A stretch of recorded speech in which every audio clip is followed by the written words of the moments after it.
Welcome to Poems by Yaz. This is episode 31, and today's topic is heroes. If you're new to my channel, each week I share a poem that I wrote, and today's poem is called Fly Away, and I share interesting stories. And for today's story, I'm going to tell you about Austin Perrine from Birmingham, Alabama. When he was 4 years old, he wore a red cape, his superhero costume, and he went with his dad to give food to the homeless. He gave chicken sandwiches to the homeless, and he would say, "Show love," and this was really appreciated from the people receiving the food from him. And I'm going to talk about a Canadian hero that is a true hero and legacy today. That's Terry Fox. In 1980, Terry Fox was diagnosed with cancer of the right knee and leg, and his right leg was amputated. And he was in the children's ward and he saw the other kids with cancer. He realized that he wanted to do something about this, and he wanted to raise money for cancer research. He set different goals, and his goal he came up with was to raise $1 for every Canadian. But he did exceed that goal because when he passed away, the Terry Fox Foundation became well recognized, and many schools in Ontario and Canada participate in the Terry Fox Run every year, and they currently raised more than $850 million for cancer research.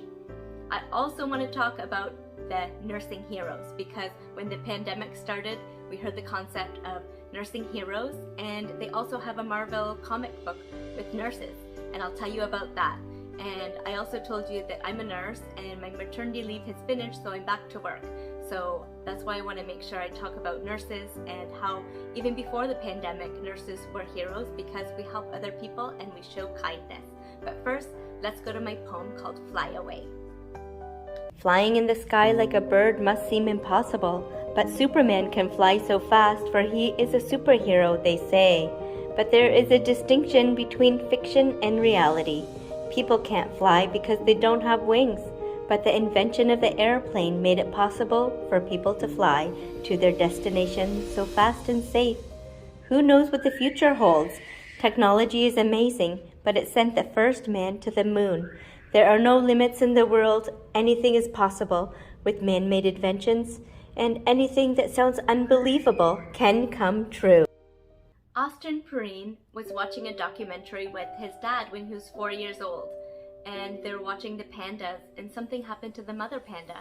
So he said to his dad, "What will happen to the baby panda, and how will the baby get food?" And that's when he realized that some people don't have food and there are homeless people. And this is when he decided that he wanted to do something to feed the homeless, and he decided that he was going to feed the homeless chicken sandwiches, but dressed in a red cape.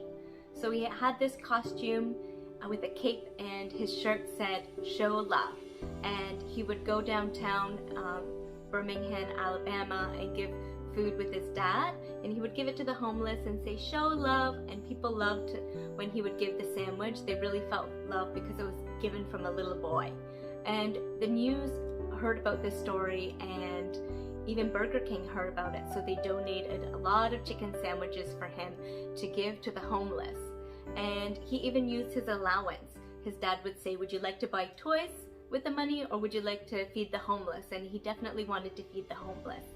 So when people heard of the story, they had GoFundMe page, and they donated more money for the little boy to help his cause. And now they're building a facility to help the homeless. So that's what they're doing right now, and it's great because before their cause was to feed a few people, and now they're making a big facility to help people. I'm going to tell you about Terry Fox. He's from British Columbia, and when he was 18 years old, he was diagnosed with osteogenic sarcoma, cancer of the bone, and he had it in his right knee and leg, so he needed his right leg amputated.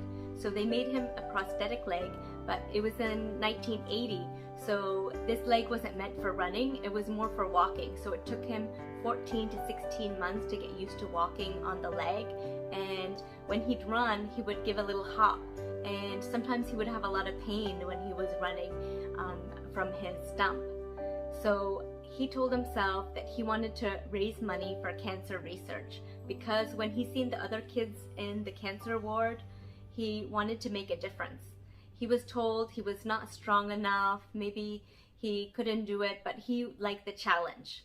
because he wanted the challenge, and he really just wanted to raise money for cancer awareness as well. Because of his cause, people got used to the word cancer, because in the 80s, not that many people were aware about it, or they didn't talk about it. He went out sometimes by himself, and he would take it one step at a time, one corner at a time, he would say, 1 mile at a time. So when he would run, he would think of this in his mind. He would set goals and he would try and reach them. He worked really hard. Even when it was raining outside, snowing outside, he would still go out running. He woke up 4 in the morning. He'd go out sometimes 4:30 in the morning, and he would run 42 kilometers a day. When Terry Fox would run, his friend would drive in a van behind him to make sure he was okay. On September 1st, 1981 was the last time he ran, because when he was running, he realized he was very sick and the cancer had spread to his lungs. And after this, his legacy still continued.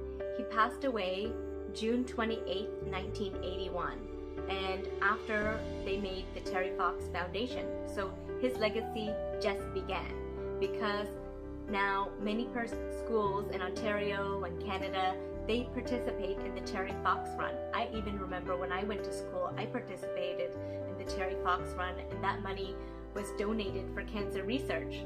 And so far, they've raised more than $850 million for cancer research. So that's great, and this is why Terry Fox is a true hero, because he started a legacy being a single guy with an idea to raise money, and he was up to the challenge, and his name lives on. During COVID-19, nurses were more recognized, and they were called heroes because patients became very sick, and nurses were the frontline workers. Nurses are caring, empathetic, they show physical resilience and strength because they can handle many different situations. They never say no, they're working, and they're the ones that spend the most time with the patient, and they have the education and assessment skills to get through these situations. So Marvel Comics has partnered with AHN, and they interviewed many nurses and families, and they have a comic book of real stories of the heroes during the pandemic, which were the nurses. I know I'm back to work, and nursing is busy because we're always short. Before the pandemic, the situation wasn't as it is now, so it's not easy. So I want to dedicate my topic next week. My poem is called Nurses, so I'll tell you further stories. So join me next Sunday for my topic, and I'll tell you about nursing heroes.